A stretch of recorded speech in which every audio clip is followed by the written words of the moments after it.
This episode is presented to you by NFL Sunday Ticket, now on YouTube and YouTube TV. With NFL Sunday Ticket on YouTube and YouTube TV, you can watch your favorite teams' out-of-market Sunday games, plus watch up to 4 games at once with Multiview. Don't miss the race to the playoffs. NFL Sunday Ticket is now just $39 when bundled with YouTube TV, where you get even more football. Visit youtube.com/Spotify offer to sign up now. Lowest price on YouTube TV with base plan. Rest of 2023 season. Terms and embargoes apply. No cancellations. You can cross your fingers and all your toes during a data center migration. You can knock on wood, pluck a dozen 4-leaf clovers, or look to your lucky stars for a successful office expansion. You could hold your breath, shut your eyes, and say all the well wishes to help avoid cyber attacks. But none of that truly helps you. Because next level moments need the next level network. With the security, reliability, and expertise to take your business further. AT&T Business, the network more businesses are choosing. Hey, Brad, you know how Nationwide is more than an insurance company? Yeah, they're one of America's largest financial services companies. We get that in a song like business, life, retirement. Or Nationwide's there to protect. I'm kind of the jingle guy. Not sure I agree with that. Well, I'm not sure I like your hat. Well, that would never fit on you. Products issued by Nationwide Life Insurance Company or Nationwide Life and Annuity Insurance Company. The general distributor for variable products is Nationwide Investment Services Corporation, member FINRA, Columbus, Ohio. This episode is brought to you by Google Pixel, the official fan phone of the NBA and WNBA. The new Pixel 8 and Pixel 8 Pro are built different. How? Take the Audio Magic Eraser tool. It helps block out distracting crowd noise so your play-by-play commentary sounds crystal clear. The only phone engineered by Google brings out the audio you care about so your videos sound as crisp as they look. Learn more at googlestore.com/PixelNBA. Audio Magic Eraser requires Google Photos app. May not work on all audio elements.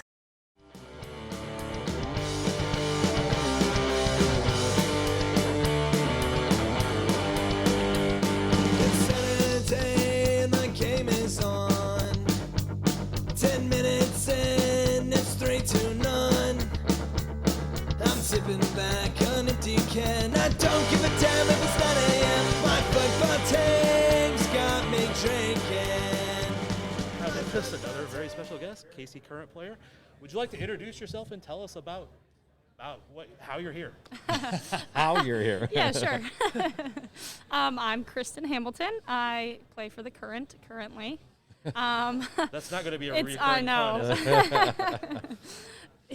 Yeah, I am from Denver, Colorado. Been playing. This will be my 8th season professionally. Wow. I know, been a while, getting up there. Yeah, I actually got to Kansas City midway, probably June. Yeah, just been playing ever since. So it was a big trade last year when you came. Yeah. Yes. And the KC WOSO, KC NWSL as they were called at the time, now the KC Current. They were struggling a bit, but you, Mace, AD, all kind of helped settle it down a little bit. I mean, I know it wasn't just you, but it was, there was a lot of coming together towards the end of last year. 7 or 8 games unbeaten at home. It was a good run there. But the off-season changes. A couple of your former teammates joining you. How excited is that? Oh my God, I'm so excited. When Lynn, there you go. Yeah, when Lynn called me, she obviously knew things were going down a little bit beforehand, and she called me and she's like, I have news. And I was like, oh no. Like I thought maybe it was a trade, but I did not expect her to be saying she was coming to Kansas City. And that was really exciting. Obviously Sam Mewis too. I've played with both of them my whole career. We played together 2015 Western New York Flash. So we go way back.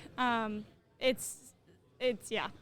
We're all excited to say the least. So yeah. Because you both came from North Carolina Courage, and all 4 of you. I think that's it, right? There was a really successful team.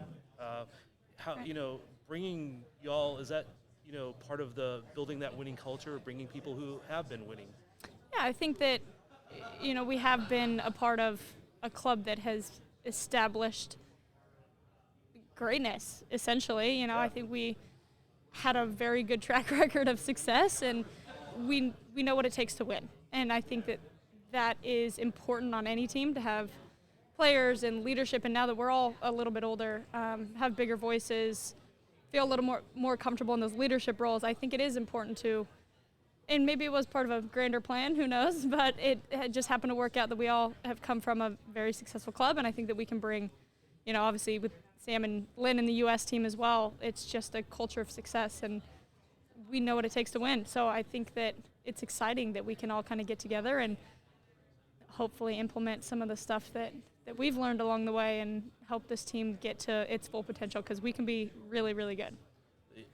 The moves the ownership group has made, training center, building a stadium specifically for women's soccer, the first one, women's soccer specific stadium here, all the trades they made, the free agents, all this has got to give you guys confidence that they want to win, and that's got to build confidence with everybody, doesn't it? Yeah, 100%. I think that it's refreshing to have an ownership group that is willing to put the money into the club and is willing to back us 100% and not kind of on the back foot saying, oh, I don't know. Like, they believe in us 100%, and yeah, you're right, it gives us confidence, but not only confidence, it just gives you something else to kind of play for. And having owners that you want to, now it's not just your teammates that you want to play for, it's not just your coaches you want to play for, it's actually your ownership you also want to play for. It just builds, and I think it adds layers to kind of that drive that we all have. And how familiar are you with Coach Potter? Have you had experience with him previously? Or? I've actually never met him, but Okay. I did talk to him Right a over couple there. times. Yeah, yeah. Well, I've met him now, but before this, I'd never met him. But I've heard nothing but good things, and had a couple Zoom calls with him before he was officially hired, and yeah, he seems great. I think everybody's just really excited for kind of a fresh start, and really looking forward to the new year. They said the other day in the press conference that there was a lot of players' involvement in the hiring of Coach Potter. Again, that's got to be a different culture than pretty much anything else I've seen in anywhere, much less the NWSL. Yeah, right. When we knew that there was going to be a head coach search initially, Angie and Chris came right to us and said, we want player input. We want you guys to have the important things to you answered and heard, and things that, players actually feel are important in a head coach, not just what ownership feels is important, because one interview process can go any way. Anybody can say whatever you want in an interview, but, Right. It was really cool to be involved in that process and to hear the different candidates' ideas and perspectives and how they're going to build culture, how they want to run a team, their style of football. It was very unique, but it's cool. It gives you, again, kind of that confidence that they have confidence in us. So Having a couple teammates that probably experienced him with the national team a little bit, that had to help a little bit also. Yeah.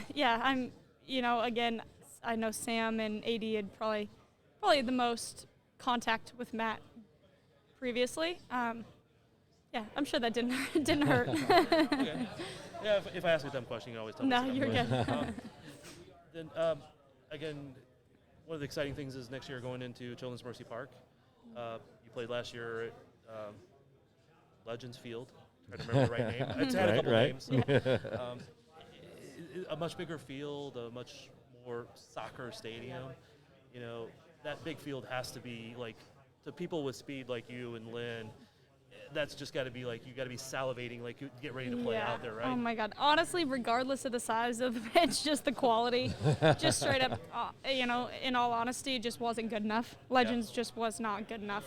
And everybody knew that. The owners knew that. It was an ongoing search, an ongoing battle to try to get us into a facility that we felt was acceptable for a professional women's league right now. And they did. And I think that was probably the biggest round of applause that they got when they came and delivered that news to us. Sure. We didn't stop cheering for a good 5 minutes of just clapping and cheering because we were like, thank God, But you're right. It's a great field. It's more of a soccer atmosphere. I think the fans are going to be great. I mean, the fans were great at Legends. So that was really encouraging to see that even that quality field, that quality stadium, whatever, we still got the turnout, we still got the fans, we still got the support, and that's really exciting leading into this year, going into such a phenomenal facility. So ignoring the stadium, ignoring additions of players, is there anything that you can say that just really excites you? I know that's asking you to exclude a lot, but is there something else that we aren't thinking about that just makes you excited to get the season started? I would go back to the fans, I think. I think that Kansas City, when I first was in the league, it just didn't live up to its potential. I think that it's always been a big soccer hub, and it's just never quite been tapped like it is at this moment. I think it's a really great opportunity for us to continue to build a fan base. And again, disregarding the stadium, but hearing those fans in that stadium is going to be incredible. And I think that just continuing to build that culture and that soccer culture in Kansas City itself is just going to be incredible. Have you been to MLS games there? I have, yeah. The closeness of the fans in the Calderon section. I don't know if you guys will call it something different, but the Calderon section, they're right there on top of, Yeah. So they make their presence known? Yeah. Yeah, it was very loud. We went on a Wednesday night game too, and even obviously sporting is well established here. But we went on a Wednesday night game, and it wasn't even full, and it was just so loud, so packed. I actually played in the stadium when I played for Western New York. We came here, and they actually had the very first opening game of FCKC at Children's Mercy, and I remember playing in it and just being just in awe of how perfect it was. So I have to go back and look through my photos. Yeah, it was a good game. We ended up winning that game. Heather O'Reilly actually ended up missing her PK at the very end of the game that we gave up, and we won. That was our first win of that year. We won the championship in 2016. It was 2016. Yeah, FCKC won in 2015. Yeah, 2015 was a rough year for Western New York, and kind of came back. And I remember us being really excited that we got the first win of the season here. So nice. Yeah, throwback. Yeah. Anything else we should ask you today? Oh, whatever you want. No. Okay, I wanted to keep it light, but I'm going to ask one serious question. Obviously, there's some conversation out there about the CBA. Is there anything you comment? If not, don't worry about it. I'm not going to put pressure on you, but. No, I think I'm glad that the public has been made a little bit more aware of the ongoing conversations, ongoing discussions.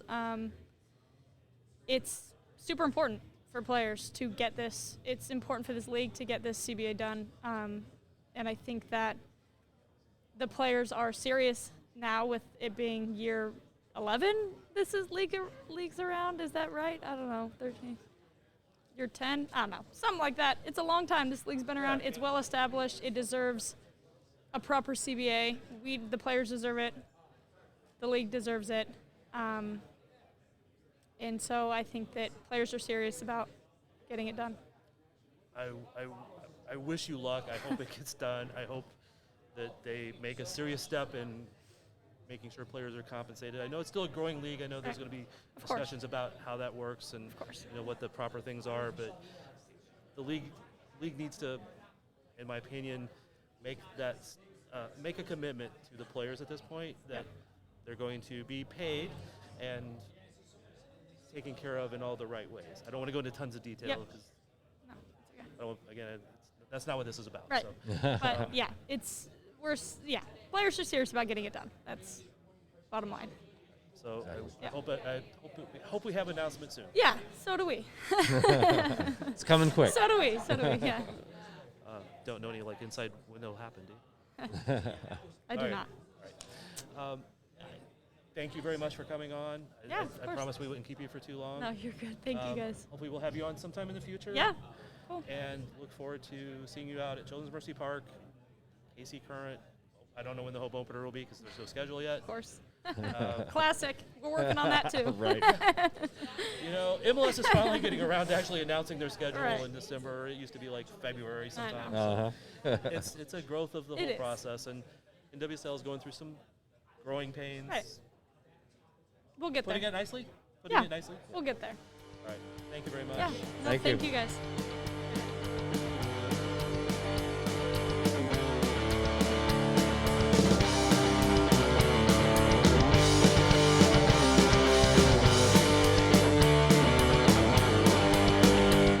It's Saturday and the game is on. 10 minutes in, it's 3-0.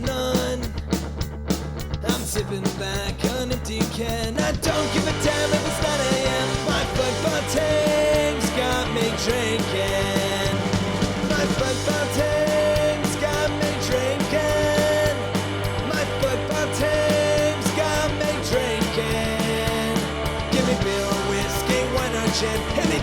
shake this mood I'm in. My football team's got me drinking.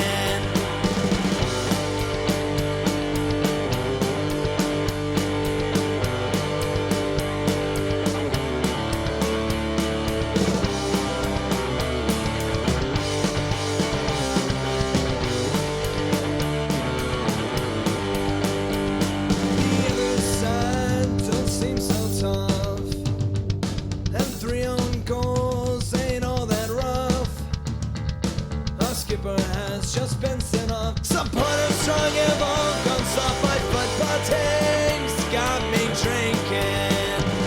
My football team's got me drinking. My football team's got me drinking. Give me beer or whiskey, wine or gin, anything to shake this mood I'm in. My football team's got me drinking.